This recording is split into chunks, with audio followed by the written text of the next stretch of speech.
Okay, I'm going to talk about bottleneck analysis, and I'm talking about a very important aspect of bottleneck analysis, which is the delivery of beer to large numbers of conference attendees. Some of you were there, I think. And it's very important to keep them in this happy state that you can see, as opposed to this fairly grumpy state that we had also at the night. And what you tend to run into is this problem where you'll see a bottle and it's empty. Okay, so you have to figure out how are you going to manage and maintain full bottlenecks so that people can stay happy all the time.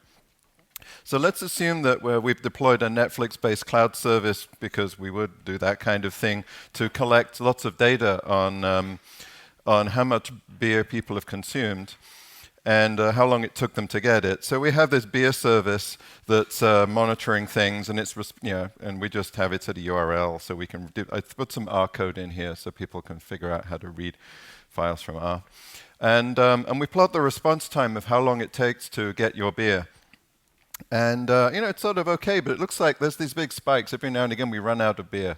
Or something. And the unit of time here is the jiffy, because you get a beer in a jiffy. It's a unit of, if one jiffy is a good amount of time to get your beer. If it takes too many jiffies, it's too long. Obviously, spending 60 jiffies is a very long time. So how would we summarize this response time? This is the hard part, right? So let's try summarizing it with a few different ways of doing statistical things. And this, it's maybe sort of, well, the mean is 3, so that's sort of okay, but the max is 67, and then we have quantiles and response standard deviations and means and 2 standard. This is all hard stuff. So what we really want to do is make it easy to deliver large amounts of beer very quickly, and I have a great example here from QCon London. Who was at QCon London? So this was the best beer delivery system I had ever seen.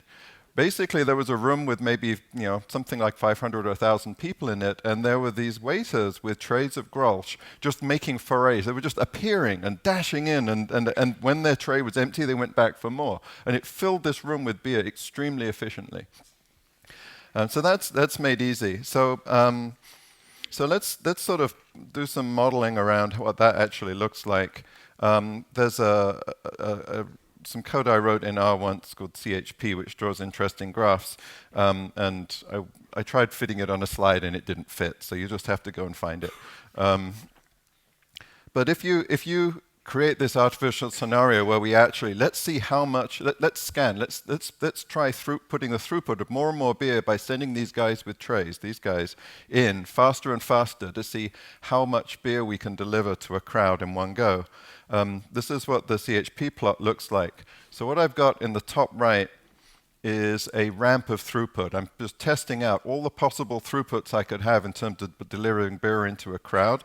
And what I have along the bottom is the response time versus headroom. Well, the big space here is the distribution of response time versus headroom, right? And it's a scatter plot, but in this case, I've got a very controlled input, and I get a straight line. And this is a well-behaved system, but it seems like whoever is putting beer on these trays, there's a bit of a bottleneck there, and we run out of capacity for the purposes of putting beer on these trays. So it gets slower and slower. It takes longer and longer to respond as you put more people in. And these funny blocks on the side are histograms of the distribution. So I've got a very even distribution of throughput because I was kind of just doing this sort of test theoretically. And I have a distribution of response time that shows most of the time it's nice and fast, but it gets, there's a smaller and smaller amount. Now that's not very realistic. So let's say we were measuring a real system, and it would look something like this. It's roughly the same. So I've got a roughly constant distribution of throughput, and I have a sort of a distribution of response time that's a bit more varied, but it's still got this sort of up and to the right hockey stick curve kind of thing. So and this is what you expect. As you put more throughput into a system, its response time slows down. That's the bottleneck, right? So that's the computer version of the bottleneck, right? And you can see I've got this is sort of 3 days worth of fairly noisy looking data. The top right part of this graph is the throughput over time, just to give you some context for what this looks like. Okay, so we figured out what a normal-looking response time looks like if you happen to be delivering large amounts of beer into a large group of conference attendees. But what happens if, instead of this being GOTO Aarhus, it's GOTO Hawaii? Let's say we're in Hawaii, and instead of beer, we're trying to deliver Mai Tais to people. And Mai Tais are much more complicated. They have umbrellas in them. And let's say there's only one person that knows how to put the umbrella in, and that causes another different kind of bottleneck. So we've got actually, we end up with a distribution that looks like this, and this is what happens when there's lock contention in the system. Because there's a serialization point where only one person can figure out how to get that umbrella. And there's lots of people that can make Mai Tais, and lots of people trying to drink Mai Tais. There's only one person who's got the stock and can get that umbrella in exactly right. So if you ever see that distribution and it's up sort of, it's flat, but it's going up. So here, if I double the throughput, I double the response time. I'm just basically blocking up on one thing. So that's a very different shape of graph. So, well, let's help solve this problem by bringing in the same guys we had in London and have them deliver lots of beer to people. And that lets us do simple drinks and complicated drinks. And if you're in Hawaii, you can get this really complicated drink, which is an entire pineapple. It takes quite a long time to make. You start with a pineapple, you hollow out the pineapple, you put rum and stuff in it, and then you decorate it to look like a Dalek when you've drunk half of it. It's got sort of, instead of saying exterminate, it says inebriate, right? It's sort of, that's the general principle here. So what we now have is a mixture of work going on. We have one guy delivering extremely high volume, very simple things in your bottles of beer very easily, and we have some other people making these incredibly complicated drinks. And if we do them both at the same time, we get this very strange-looking distribution if we plot it using our special beer drink delivery monitoring service that we're still running, obviously, because it's in the cloud and it can see what's happening somehow. And what's going on here is that, let's say we have a number of servers, and they can either be filling trays with beer or they can be carving out pineapples. So they start off like the mixture of these things, but eventually they all end up carving pineapples because it takes forever and there's nobody filling trays with beer. And what happens then is the throughput goes down and it goes really, really slow, and you're up on the top left side here. You're right up there. And eventually somebody finishes carving pineapples, and there's a big stack of guys standing there with empty trays. So you start filling trays, and the system starts delivering lots and lots of trays of beer, and then gradually more orders for pineapples come in, and you oscillate back. So this system is not stable. It oscillates back and forth between delivering lots and lots of very fast things and a few very slow things. And this is a characteristic which is quite hard to observe, but when you do these distribution plots, it's easy to see that this is happening. And when you see a system oscillating, it's quite often because you've got a mixture of very slow things and very fast things that you're giving it to do at once. And this is the characteristic of a thread-starved system. Right? There's plenty of spare capacity in the system, but you don't have enough threads. You need to add more people that can carve pineapples until you have an excess of people and you have some spare people left over that can also deliver beer while the full possible number of pineapple carving is going on at the same time. So the way you solve this problem is by adding threads. Right? So now we know when we have lock contention, and we have out of threads, and we have normal behavior. But I want to show you something else that happens, which is that if you manage to build systems that auto-scale, that grow and shrink with capacity, which is sort of, this was a good example, I think. I have a scalable set of beers here that are being delivered. I'm getting multiple beers. But the only example I could find was actually a Netflix one. This is actually one of our internal services that auto-scales. And AppDynamics has a way of plotting this. So this is the throughput, and this is the response time. The response time looks a bit weird, but one of the things you can see is that the lowest response time occurs when the throughput is dropping, and then it goes up a little bit later. Now, if you do the distribution plot for this, there's this weird sort of set of dots here. But what's actually happening is, let's start at the peak throughput, okay, the top of that blue section. That's the bit to the furthest to the right. Over time, what happens now is there's a circle. You're going around a circle. So you go down the bottom, along the bottom, lowest response time to the lowest throughput, and then what actually happens is, do I have a? Can I just? Yeah, there we go. I now have very few machines or very few bottles of beer or whatever in front of me. And so as capacity increases, it actually goes up in a sawtooth because it gets a bit slow, and then I add more machines and it drops. And so there's this sawtooth going up here as I'm throwing more capacity, as I'm increasing. and then it comes all the way up here, and then I'm throwing capacity away, and it sort of comes back down here. So you get a big loop in your thing. So if you see a loop, you know you've got something that's sort of auto-scaling. All right, and so that you can use this little CHP code that I wrote years ago to do the diagrams, or if you happen to have App Dynamics, I managed to persuade them to add this to their product, which made me happy. All right, so this is basically my summary plot. These are the hard things, figuring out whether you have lock contention, whether you have a well-behaved system, whether you're oscillating and have thread shortages, or whether you have some sort of looping autoscaled system. And if all you have to do is draw a graph, look at it, and decide which kind of, what shape the graph is, and you can see what's going on. All right, so that's it. And we can finish with some liquid aloha. And that was nice beer. Do you also observe that when the system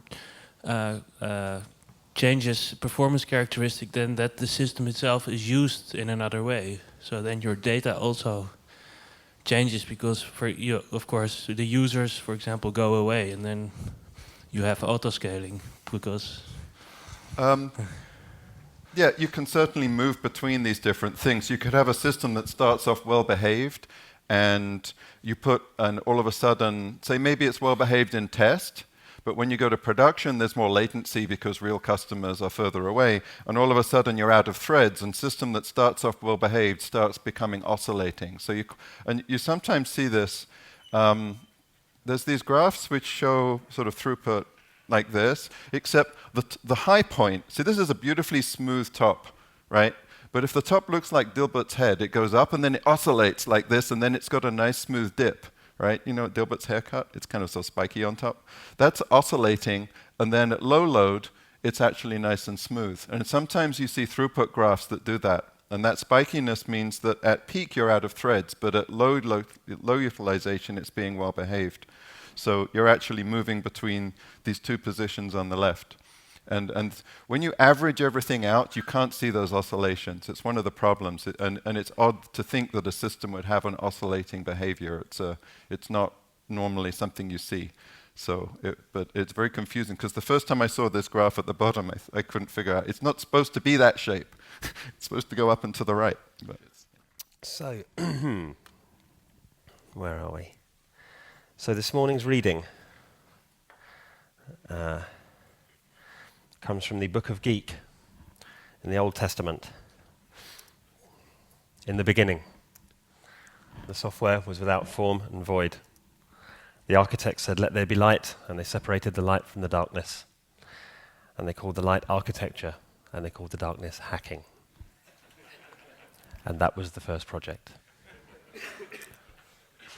On the second project, the architects used all the technologies of the heavens and earth they hadn't got round to the first time.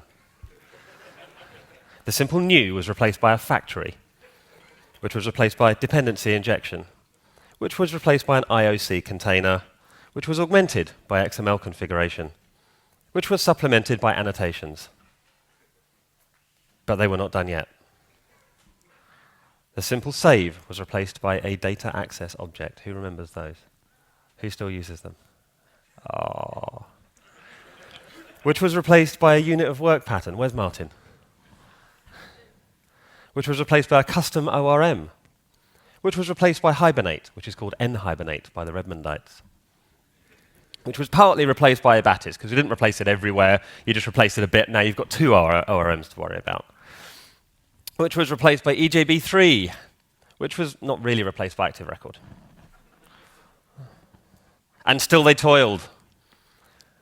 The simple, what does that say? Wow, compile, there we go. Yeah, the simple compile was replaced by a makefile, which was replaced by an ant build XML, which is called Nant by the Redmondites.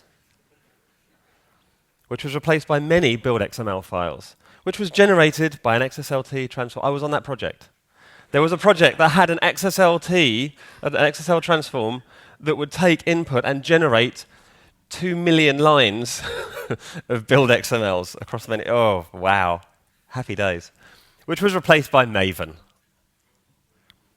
And Maven brought forth a plague of Apache Commons, and there was a flood of all the libraries of the internet as a judgment upon the people.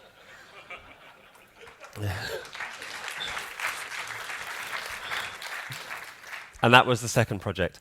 There's a phenomenon known as the second system effect, where if you let people who write one system build a second system, build the replacement of that system, they act out a whole bunch of things they never got to do the first time. So all of the ideas they had, they just, oh, we need this thing to work. Oh, okay, well, if we just have to get it to work, we'll just put something together that works. Now we need it to be enterprise. Ooh, okay. Well, that means I get to do all this other stuff. And this is called the second system effect. You'll see this a lot, especially people who call themselves enterprise architects, or even worse, who get called enterprise architects by other people.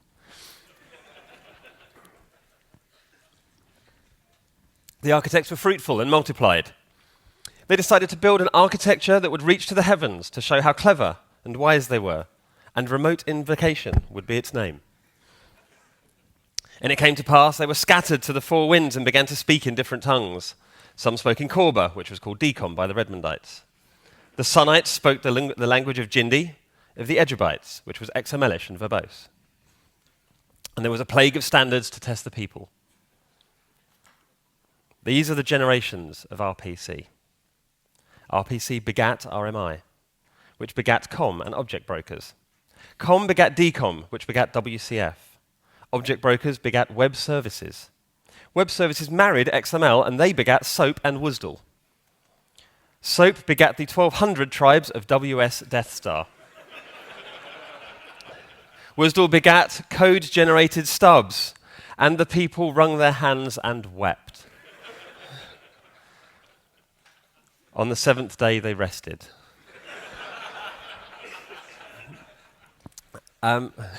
Thus ends the reading. So this is what we do, okay? We just overcomplicate these things. We over-engineer things. So this is how it works. We observe a pattern. We see a thing that happens more than once. Typically only twice, but more than once. And we're designed to see patterns. Oh, I saw this thing that's nearly like that. So we go, okay, well, what we're going to do is we're going to create an abstraction. We're going to create a generalization, because that's useful. That's a thing that might help. Because we're just trying to help, right? So then abstractions, we turn into a framework. And we go, hey, not only can I describe this idea, I can give you a thing that does it for you. You don't have to think. Okay? So the framework then becomes a golden hammer. We will use, I don't know, insert Bruby on Braille's everywhere, right? That's what we're going to use, yeah? And then people start to subvert the framework because it isn't quite what they need. It doesn't quite work. And then finally, sometimes, simplicity grows out of adversity.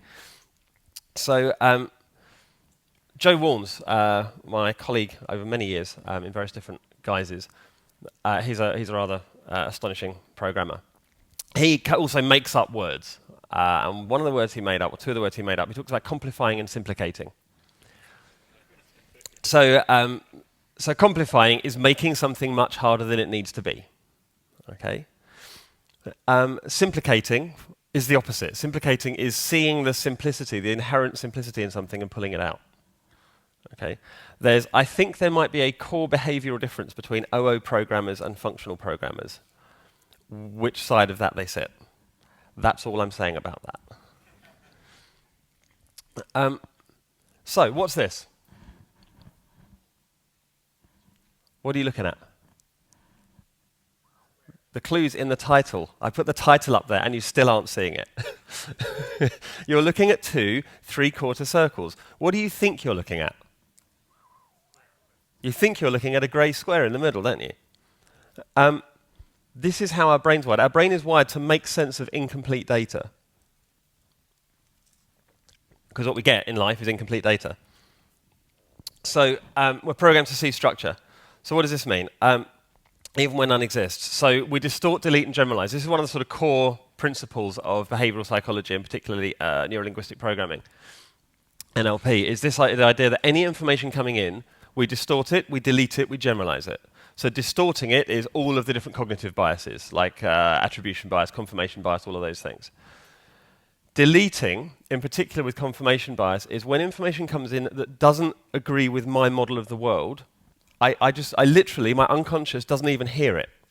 Okay? How many times have you been speaking to someone and you felt they haven't been listening to you, and then you say something and suddenly they're engaged? Yeah, usually your partner, say. And that's what they're doing. They're filtering stuff out until you say something they think's interesting, and then they engage. Okay, say more interesting stuff. How about that? And generalize is how we do this pattern matching thing. So we complify where we should simplicate. Fantastic book I want to tell you to go and read. It's a book called Influence by a guy called Robert Cialdini, who's an advertising guy. And he doesn't call it a book about advertising. He calls it a book about the compliance profession. Okay, these guys so advertising people are experts in making you comply with what they want you to do, and they do that by messing with you. So a lot of this stuff comes from there. So what am I saying then? If I were going to Dublin, there's a lovely joke that starts. This chap's overhears this guy with an Irish accent. He says, "Oh, you're from Ireland?" He says, "Yeah." He says, "Well, look, I want to get to Dublin. How do I get to Dublin?" And the Irishman says, if I were going to Dublin, I wouldn't start from here. It's like, oh. So the problem we've got is we're starting from here, yeah? And we go, oh, I'd like to do this thing. Agile transformations, yeah? So you need to set up Scrum. You need to set up Scrum Masters and well, we don't have that. We're starting from here. No, but you have to start from here, the thing that Scrum says. XP is a similar thing. I'm not just ragging on Scrum. I'm saying these things, I need to wrap up quickly. So start where you are, okay? Try to see what's really there. Terry Pratchett. Who's read Terry Pratchett books? Excellent. I'm in a room full of nerds. Loads of hands went up. That's great. Terry Pratchett has 3 of his characters are witches. Actually, several of his characters are witches, but 3 in particular. And one of them, Granny Weatherwax, she talks about witchcraft and what it means. And someone says, oh, I know witchcraft. That's having second sight, isn't it? And she says, no. She says, witchcraft is having first sight. It's seeing what's really there. It's pretty deep. So what's actually slowing you down? Okay, it may be all of these frameworks and all of these libraries and all of these bits of architecture you've pulled in are the reason that you think you need all these bits of architecture. It could be a self-sustaining problem. When you externalize a question, when you're sitting in there, the parts of the brain you use and the cognitive processes you use to externalize a problem to someone else are different from the ones when you have your internal dialogue. Which is why you get this phenomenon where you go up to someone and you say, can you think how I could possibly... Don't worry, I've got it. How often does that happen? Yeah, a lot, right? And this is why. And so I actually have a bath duck. I have a little yellow bath duck. I don't have it here. It's in the hotel room. It travels with me. When I don't have someone to pair with, I talk to the bath duck. Because talking to yourself would be mad, right? So I've got a bath duck. And the Amazon stand downstairs has got these little rubber skittle people like this with just big smiles on their faces. Just go and grab one of those if they've got any left, because they're like perfect bath ducks, because they just smile at you. Do you think I should do this crazy thing? Okay, I'll do the crazy thing. Ask yourself, do you really need another logging library? And I just want to leave you with this quote. I love this. Oliver Wendell Holmes, he says, I would not give a fig for the simplicity this side of complexity, but I would give my life for the simplicity on the other side of complexity. And this is simple versus simplistic, if you like. It's just a lovely thing. So that's kind of all I wanted to say. I just want to leave you with this lovely picture. The picture on the left is how you parse the structure of the Ruby language. The thing on the right is the structure of the Python language. Okay. Just saying. That's all I've got. I guess, do you want some questions? Anyone got anything to ask? What's my duck's name? Excellent. My duck didn't have a name until 3 days ago. No, Thursday last week. My duck got a name. And the way my duck got a name was there's a girl called Cara, who I met at another conference last week in Cambridge.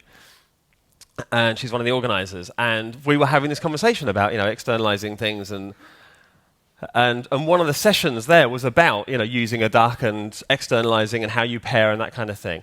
And she said, oh, right, like an epiphany duck. And I just went, what? And she said, yeah, we call it an epiphany duck. Because you speak to the duck, and as you speak to the duck, you have an epiphany. So my duck is now called Epiphany. His name is Epiphany Duck. So that's who I speak to. Yeah. Okay, thank you. Right, thanks. Talking about monads. Who already knows monads? I was hoping like everyone knows them. So yeah, wasn't the case. So what's this? This is a handle, right? A door handle for this photo. Why is it interesting? Because actually, once you look at it, you know how to use it, right? This is basically an interface that we all understand, and we all know how to use. And once we see it somewhere, we know how to use it. Actually, we use it on windows, on doors, on refrigerators, on other things. And again, once we see it, we are operational. We know how to use it. It's a known interface. It has a shared semantics. We know how to use it. No matter what the mechanics are behind, right? If the lock is sophisticated, if it's a left side or right side, if it's a window, it's a refrigerator, all these things we don't care about. It's an interface. It has clearly defined semantics. You just swing this, you turn this handle and you can open something, right? That's interesting. So we're talking about an interface, shared semantics, it's familiar, it's ready to use, and you're operational, right? It's just an interface. Now, what is a monad? A monad is exactly the same thing. It's an interface, okay, that defines some shared semantics, okay, so that if everyone understands these semantics, okay, then we will be able to use it no matter what the mechanics are behind of the implementation. And it has an implementation. So anyone that tells you monads are patterns or monads are whatever else, they're wrong. Monads are interfaces, okay? It's an interface with an implementation, in the same sense that we use also interfaces in Java. So just it's a particular interface that has some semantics. All right. So let's imagine that we have a container, just a container of something, right? A container of an A be it a class of things, right? It's a container of maybe ints, okay, or a container of strings. It's a container, okay, that might contain something of type A. Now, it could be a list of A's, right? A list is a container. It could be a list of ints, list of strings, a list being the container, okay, that we know about, right? It's still simple here. It could be an option of A. That's another type of container, okay? That's a window versus a door, for the first example. And an option of A, meaning like an option is a type that has two subclasses, being some or none. And it's used to represent something like nulls we have in Java, nulls, but in a more modular and more composable way. We don't care about this stuff. So an option of A is another kind of container. It could be an option of int, an option of string, or whatever else. It could be a tree of A, yet another container. Okay, we are talking about containers of type A. Future of A. There's a value that happens in the future. I have this container that will allow me to subscribe to notification when the thing comes in. It's still a container of A. Okay, we understand like there's a container. We have just a container. Okay, now if I have a function, okay, a transformation thing that knows how to transform an A into a B. So if an A is int, and I have a transformer or a function that can transform an int into a string. Okay, that's simple, right? I just know how to, out of an int, do a string. Together with the container, it could be interesting, actually, and nice from this container to implement something that can give me a container of B. Okay? It's very simple. If I have a list of A's, okay, if I have a list of ints, for instance, and I got this function that can take an I and return a string, wow, got an I, and then it will be nice from this container to implement a mechanism, so that they can transform it into a container of string, right? And basically what will happen is just go into all the items in the list and transform all of them using this function. Like, very simple. Got a container, a list of ints, and I got a function that transforms ints to string, and I would like to have a container of string.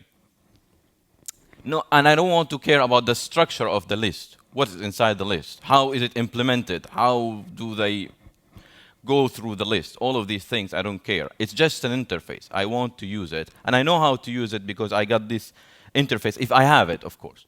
Now, if I got an option of int, the same transformation function, I would like to get an option of string.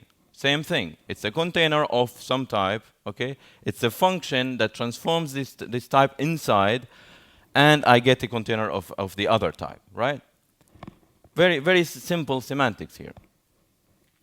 And same thing for a future of int, I get the same transformation function, and I want to get this thing. So we see like some kind of interface, right? Where we don't want to care about the details of how these things are implemented. We just wanted to have it there, and we know how to use it.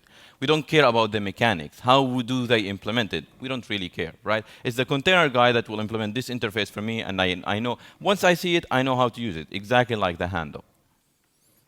Now, this is a functor. Now, we just described what functor is.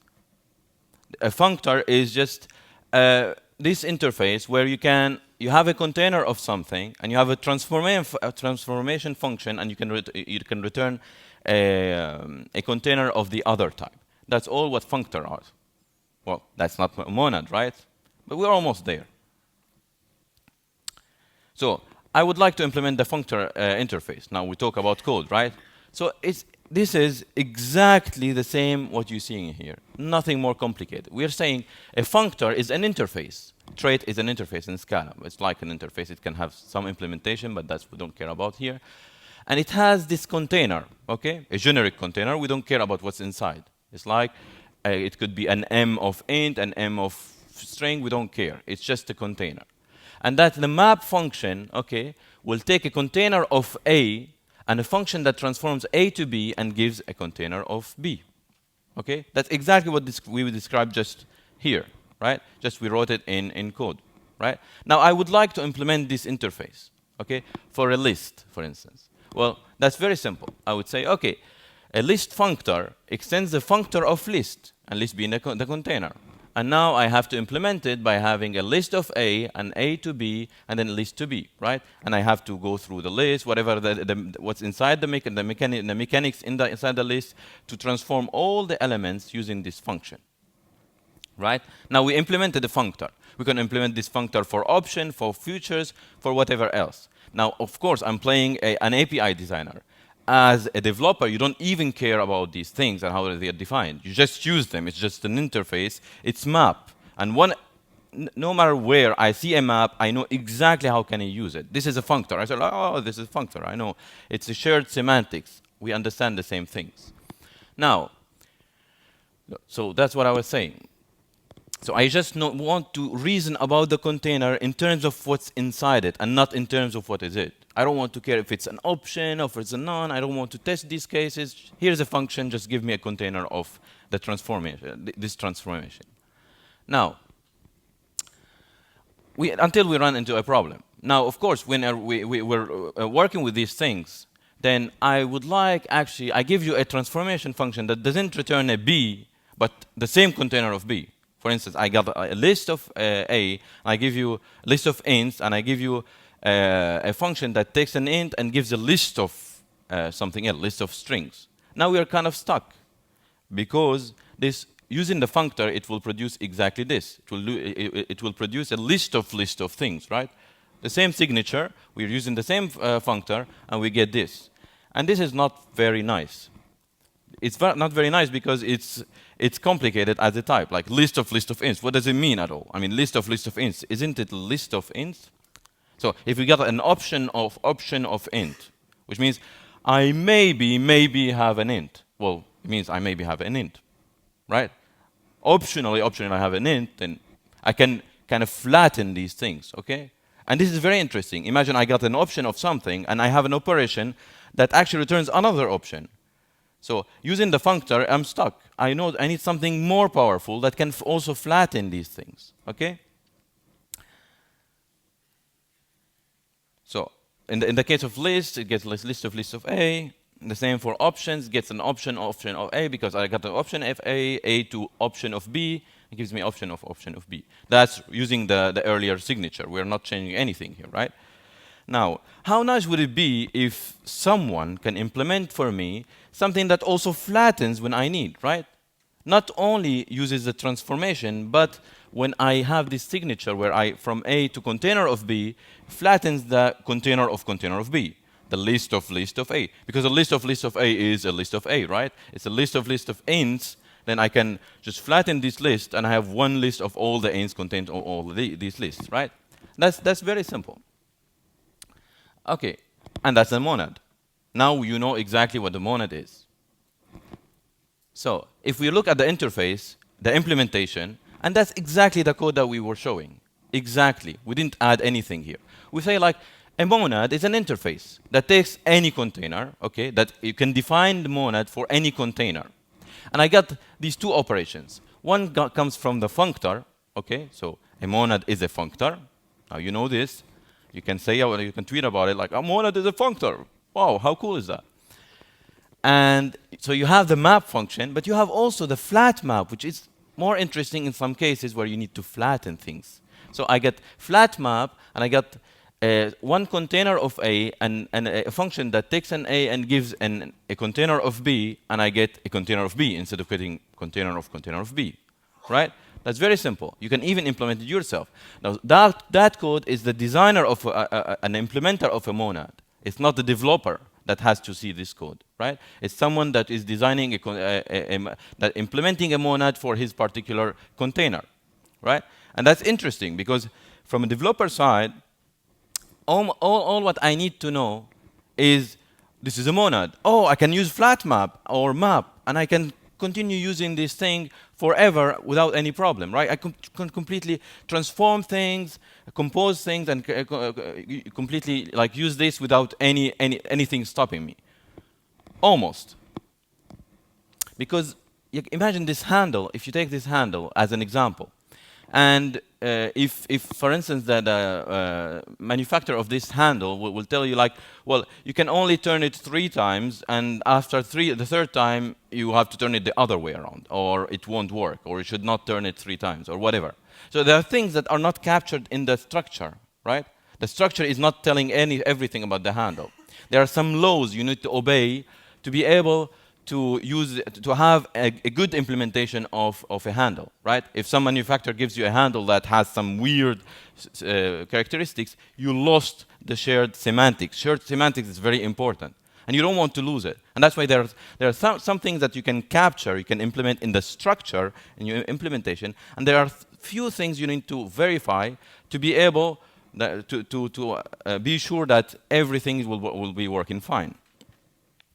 So some properties are not guaranteed with the structure, and you need to validate some laws, which are left identity, right identity, and associativity. Really very simple laws, like if you apply it with a function that takes the same and returns the same, returns an argument and returns it, then it will be the same monad and things like that.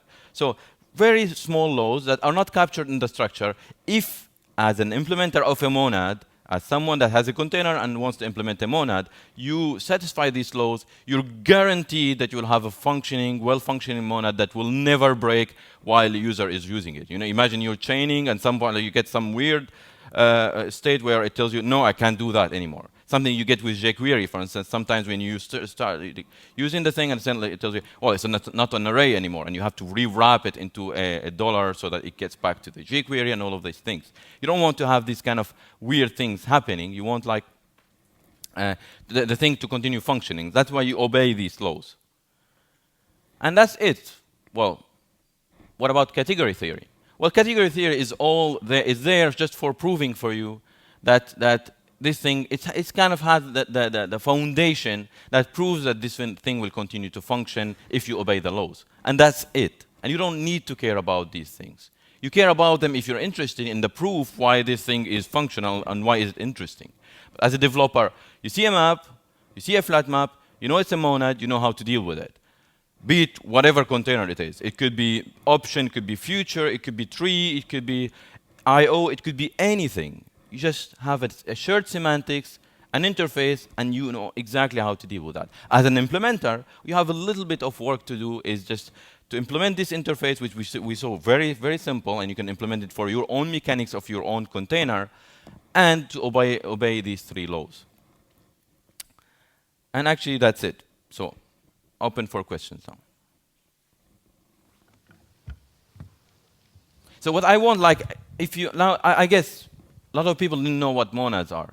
I guess it's fairly simple, right? Like we hear a lot of definitions that try to complicate them. But just now when you see map or flat map, you know exactly how to deal with these things, right? Josh. You talked a lot about putting things into the container. How Yeah. do you get them back out of the container? Yeah. Well, that's not part of the monad. So some containers, some containers can allow you to get out things of the container. Some won't. Like the I/O monad will not let you get things out of it. Some of them tell you, okay, you can get out. For instance, in the future, you can't get something out. You can subscribe to a notification when it happens to. And this is not part of the mechanics of the monad. We don't care really about it when we talk about the monad. It's the container that defines something else. It could be another abstraction that will define how to extract things. There are some others, like comonads, there are monoids, there are foldable, there are a lot of other things so that you can extract things. But monad doesn't happen to be one of caring about these kind of aspects. Questions? Okay. So far, you've been talking mostly abstractly about the interface of the monad. Can Yeah. you talk about more concretely what this gives you? Is it just you see this thing and you know how to use it? Yeah. What are some example monads you might use? I gave you an example of a list. Now, if in 15 minutes, I don't know how much time I got, but I can. None. No. So. 4 minutes left, John. So it's like I showed the list monad, and the list monad is very interesting because it's a very simple example of how you use it. You got a list of things, you reason about one thing as if it were one thing, right? And you give a function, so you have a list of ints, and you say like, okay, I can transform an int into a string, which means like, and the monad will allow you, or the functor for that matter, allow you to transform the whole list into a list of strings, right? This is one case, one use case. The option was another case, but there are a lot of cases you can go through. There are a lot of examples of monads, but they are exactly the same semantics, and you know this transforming what's inside the container and reflattening. Okay, but again, in the list case, you don't care about how the list is implemented. It's the mechanics of the implementation of the monad, right? So, since I don't have really much time, I will try. Okay, just please, Kristen, tell me when I am.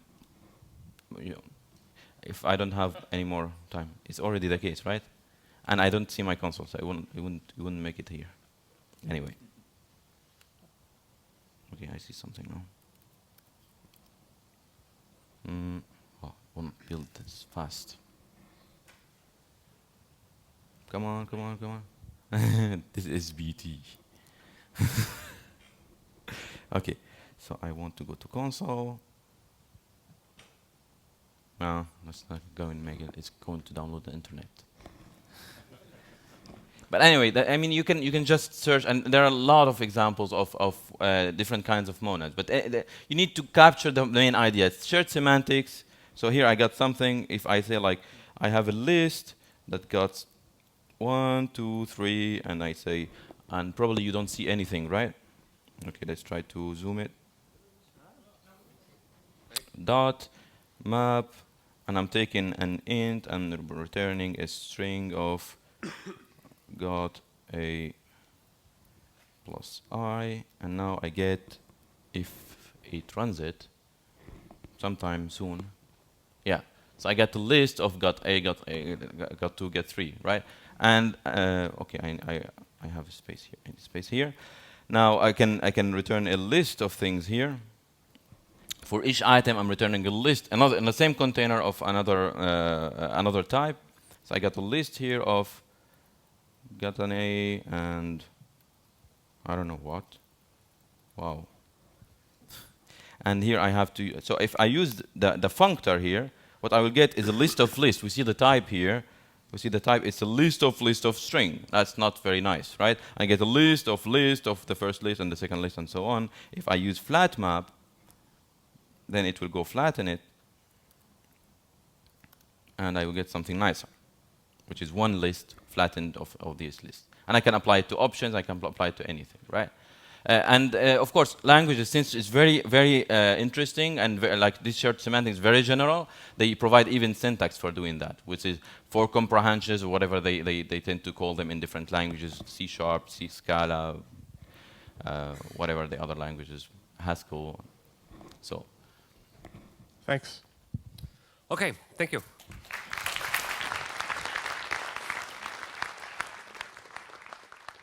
So see you back for.